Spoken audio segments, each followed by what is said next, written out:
aku Zazia Dahra Maharani. Di sini aku akan membahas tentang yang pertama itu akan membahas tentang fenomena parkir liar dan paogah di wilayah Kalimantan Selatan. Lalu yang kedua itu ada kekosongan, kekaburan, dan konflik peraturan daerah serta sentralisasi kewenangan pertambangan melalui Undang-Undang Nomor 3 Tahun 2020. Dan yang keempat itu ada berkaitan dengan dana pemerintah daerah yang mengendap.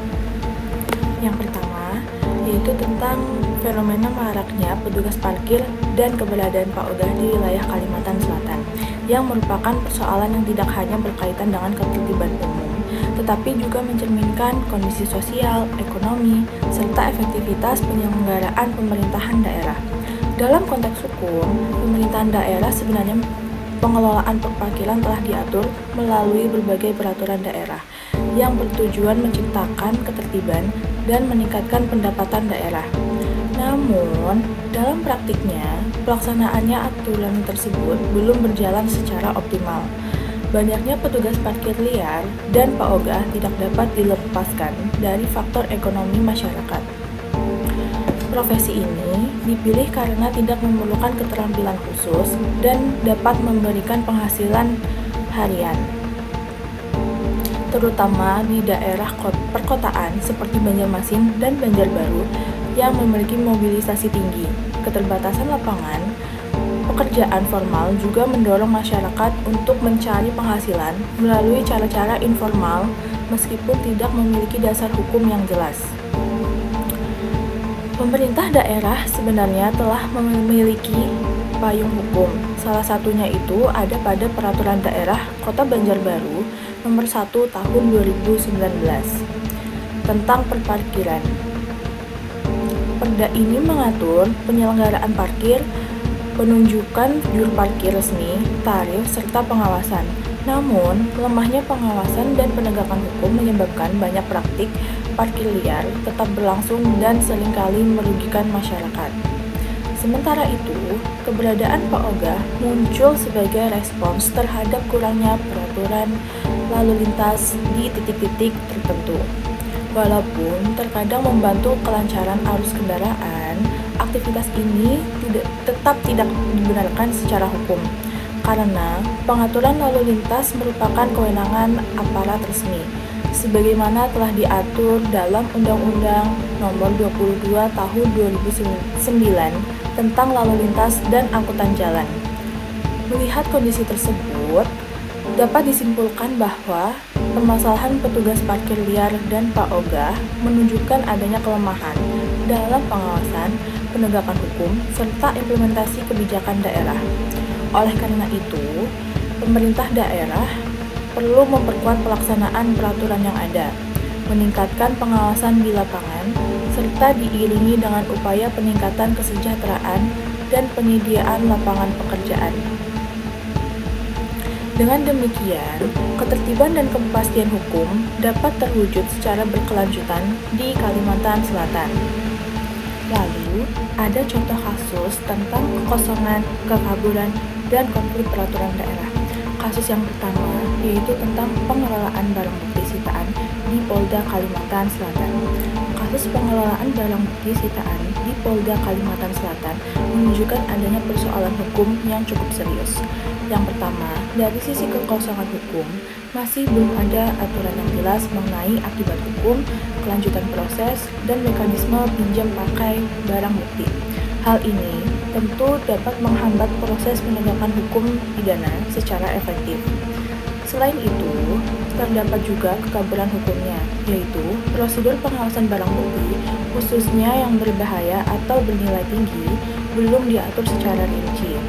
Pengawasan rutin oleh pihak terkait tentang seringnya terhambat karena administrasi yang lemah, sehingga kondisi dan jumlah barang bukti tidak terjamin dengan baik. Masalah lainnya yang muncul adalah konflik aturan. Hal ini terlihat dari kurangnya sinkronisasi antar instansi, misalnya antara Polda Kalimantan Selatan dan Rukbasan Banjarmasin dalam permusnahan barang bukti.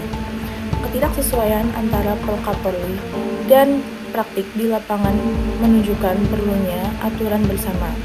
agar pengelolaan barang bukti bisa dilakukan secara terpadu. Kasus yang kedua yaitu tentang polemik Pilgub Kalimantan Selatan, juga memperlihatkan adanya permasalahan hukum, terutama ketika adanya laporan pelanggaran pemilu yang diajukan kurang dari 30 hari sebelum pemungutan suara dan tidak dapat ditindaklanjuti oleh KPU. Hal ini menunjukkan adanya kekosongan hukum, karena aturan membatasi kewenangan KPU untuk menindaklanjuti pelanggaran serius yang terjadi menjelang hari pemilihan. Selain itu, terdapat juga kekaburan hukumnya. Walaupun ada dugaan pelanggaran seperti politik uang dan pemalsuan suara, laporan tersebut tidak diproses secara maksimal. Proses di Bawaslu dihentikan dan hasil kajian tidak dibuka kepada publik, sehingga menimbulkan kesan bahwa adanya laporan yang masuk mendekati hari pemungutan suara menjadi sia-sia. Konflik aturan juga terlihat begitu jelas dalam kasus ini. Di satu sisi, KPU terikat aturan administratif soal batas waktu pengaduan. Namun, di sisi lain, prinsip demokrasi mengharuskan pemilu dilaksanakan secara jujur, adil, atau luber jurdil. Ketidaksesuaian ini menimbulkan adanya ketidakpastian hukum dan menurunkan kepercayaan masyarakat terhadap proses pemilu. Kasus yang ketiga ini sering terjadi di Banjarmasin, yaitu adalah penanganan banjir Kota Banjarmasin. Banjir yang terus berulang di Kota Banjarmasin ini menunjukkan adanya masalah dalam regulasi daerah. Salah satu masalah utamanya adalah kekosongan hukum, karena hingga saat ini belum ada peraturan daerah yang secara khusus dan komprehensif mengatur pengendalian banjir dan pengelolaan ruang berbasis daya dukung lingkungan. Selain itu, terdapat juga kekaburan hukumnya, yaitu terkait aturan drainase. Tidak ada kejelasan mengenai batas antara drainase public dan private, sehingga banyak masyarakat yang menganggap menutup drainase di depan bangunan sebagai hak pribadi. Hal ini menyebabkan ketidakkonsistenan pengawasan dan saling lempar tanggung jawab antara masyarakat dan pemerintah. Masalah lainnya itu adalah konflik aturan. Meskipun RT/RW dan RDTR menetapkan kawasan tertentu sebagai daerah resapan, pemerintah daerah tetap mengeluarkan izin pembangunan di wilayah tersebut. Ketidaksinkronan antara aturan tata ruang dan kebijakan perizinan inilah yang memperparah resiko banjir, seperti yang terjadi di kawasan Sungai Andai dan Kaitangi, khususnya dalam kampus Universitas Lambung Mangkurat juga terkena dampaknya, yaitu banjir.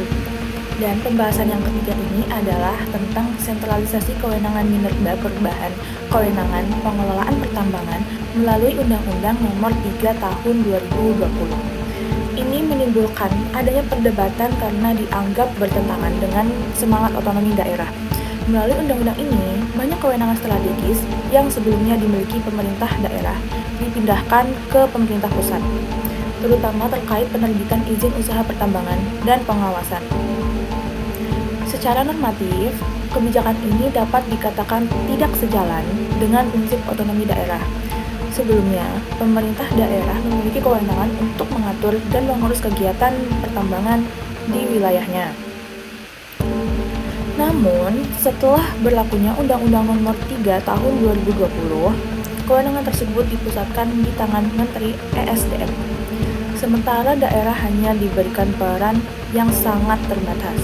Kondisi ini menimbulkan ketidaksinkronan dengan Undang-Undang Pemerintahan Daerah serta prinsip konstitusional yang memberi ruang untuk daerah untuk mengelola urusannya tersendiri demi kesejahteraan masyarakat.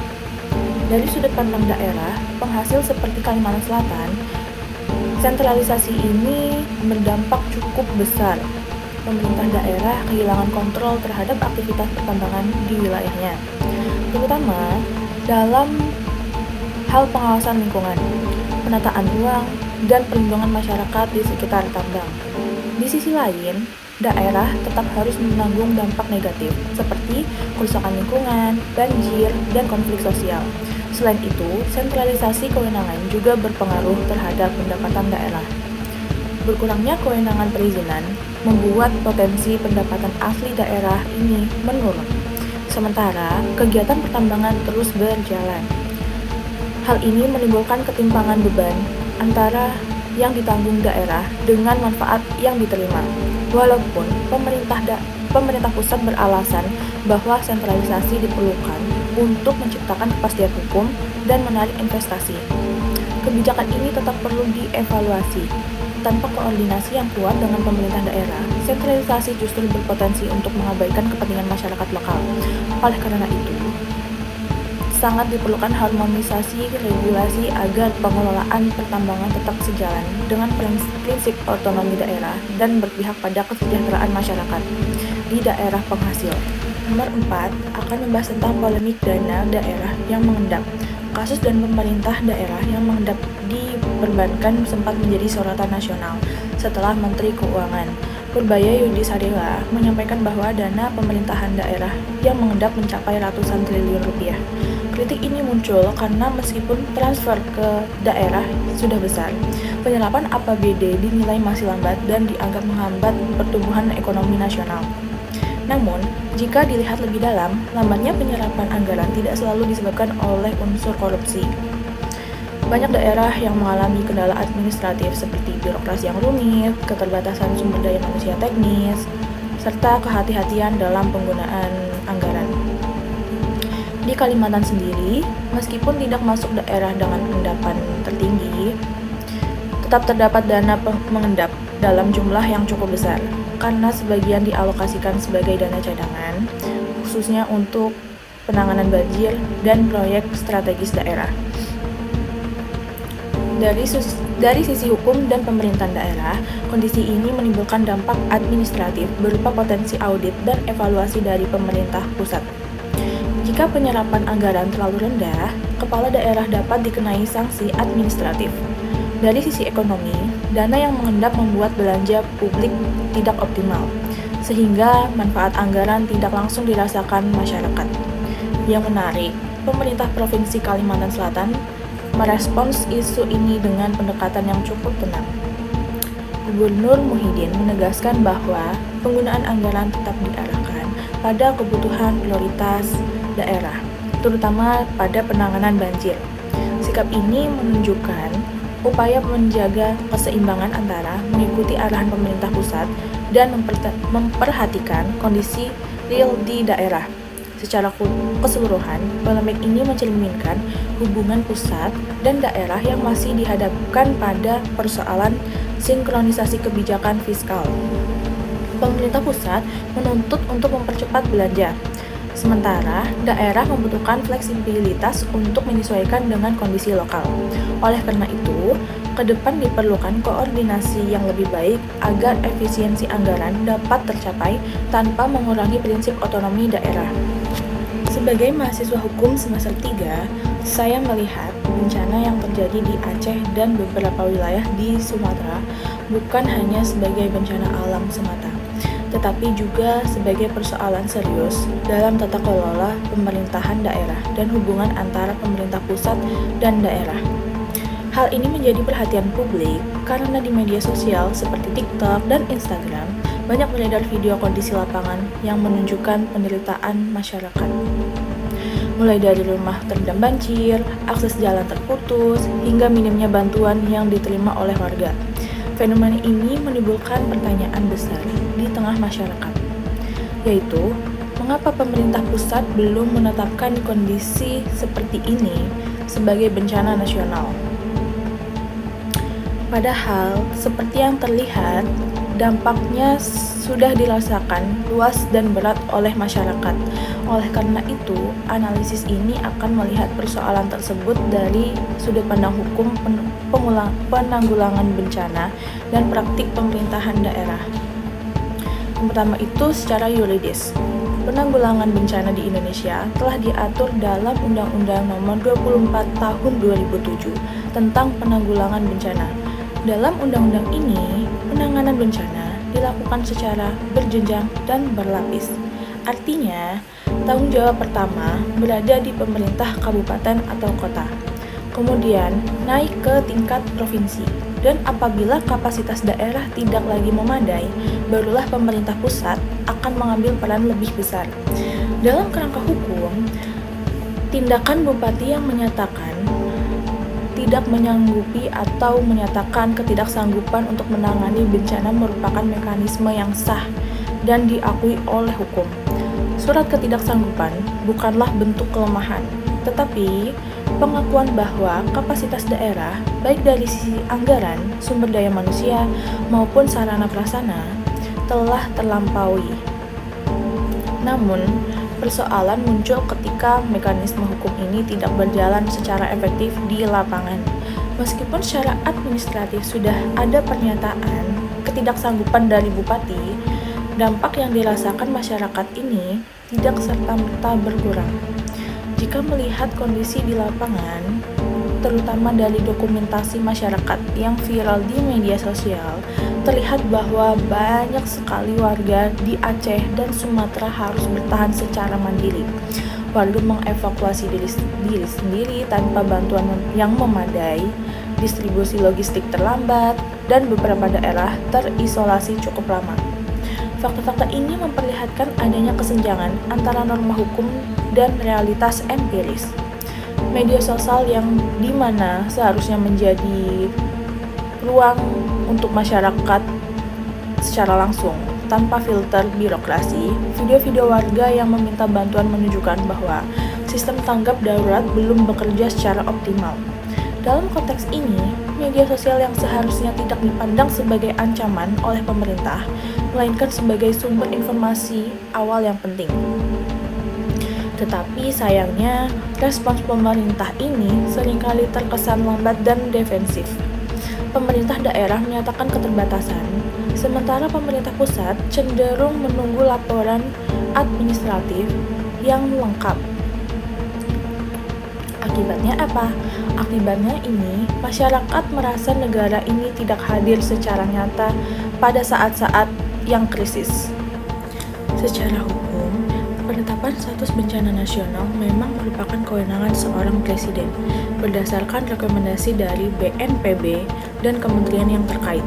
Pemerintah pusat sering beralasan bahwa status bencana nasional tidak hanya ditentukan oleh jumlah korban atau luas wilayah yang terdampak, tetapi juga oleh kemampuan pemerintah daerah dalam menjalankan fungsinya komando darurat. Namun, pendekatan ini patut dikritisi. Ketika pemerintah daerah sudah menyatakan ketidaksanggupannya, tetapi status nasional tetap tidak ditetapkan, muncul kesan bahwa pemerintah pusat terlalu kaku dan administratif. Dari sudut pandang masyarakat korban, perdebatan status hukum ini terasa jauh dari realitas penderitaan yang mereka alami. Selain itu, penetapan bencana nasional seringkali dipengaruhi pertimbangan politik dan fiskal. Status nasional membawa konsekuensi anggaran yang besar, pengerahan sumber daya nasional, dan tanggung jawab politik yang tinggi. Hal inilah yang diduga membuat pemerintah pusat sangat berhati-hati, bahkan cenderung menahan diri. Padahal, jika melihat prinsip negara kesejahteraan dan amanat konstitusi, keselamatan rakyat seharusnya menjadi hukum yang tertinggi. Status hukum seharusnya menjadi alat untuk mempercepat bantuan, bukan justru menjadi hambatan. Dalam konteks ini, kritik tidak hanya ditujukan kepada pemerintah pusat, tetapi juga kepada pemerintah daerah, di mana pemerintah daerah seringkali kurang siap menghadapi bencana-bencana yang bersifat berulang seperti banjir dan longsor. Perencanaan mitigasi masih lemah, tata ruang tidak konsisten, dan anggaran kebencanaan sering diposisikan sebagai prioritas sekunder. Sementara itu, pemerintah pusat cenderung mengedepankan pendekatan prosedural dan administratif. Koordinasi antar lembaga belum berjalan efektif, dan komunikasi publik masih minim. Akibatnya, muncul krisis kepercayaan masyarakat terhadap negara, yang tercermin dari viralnya kritik di media sosial. Sebagai mahasiswa hukum, saya berpendapat bahwa hukum penanggulangan bencana harus diterapkan secara progresif dan berorientasi pada korban, di mana penetapan status bencana nasional seharusnya mempertimbangkan dampak sosial yang nyata, bukan semata tentang indikator administratif. Pemerintah pusat perlu lebih transparan dalam menjelaskan kriteria penetapan bencana nasional, agar tidak menimbulkan kesalahpahaman di masyarakat. Selain itu, pemerintah daerah harus diperkuat dari sisi anggarannya, sumber daya manusia, dan kesiapsiagaan bencana, karena merekalah pihak terdekat dengan masyarakat. Yang terpenting lagi, baik pemerintah pusat maupun daerah harus melihat media sosial sebagai mitra dalam membaca kondisi di lapangan. Negara harus lebih cepat dalam berhadir, lebih empatik, dan lebih responsif. Karena dalam situasi bencana, keterlambatan berarti itu penderitaan pada korban. Sebagai penutup, dapat disimpulkan bahwa bencana di Aceh dan Sumatera tidak hanya menguji ketahanan alam, tetapi juga menguji kualitas tata kelola pemerintahan dan keberpihakan hukum terhadap rakyat. Terlepas dari status formal bencana nasional atau tidak, negara tetap memiliki kewajiban konstitusional untuk melindungi warganya. Oleh karena itu, harmonisasi kebijakan, keberanian mengambil keputusan, dan orientasi pada kemanusiaan harus menjadi prioritas utama dalam penanggulangan bencana di Indonesia.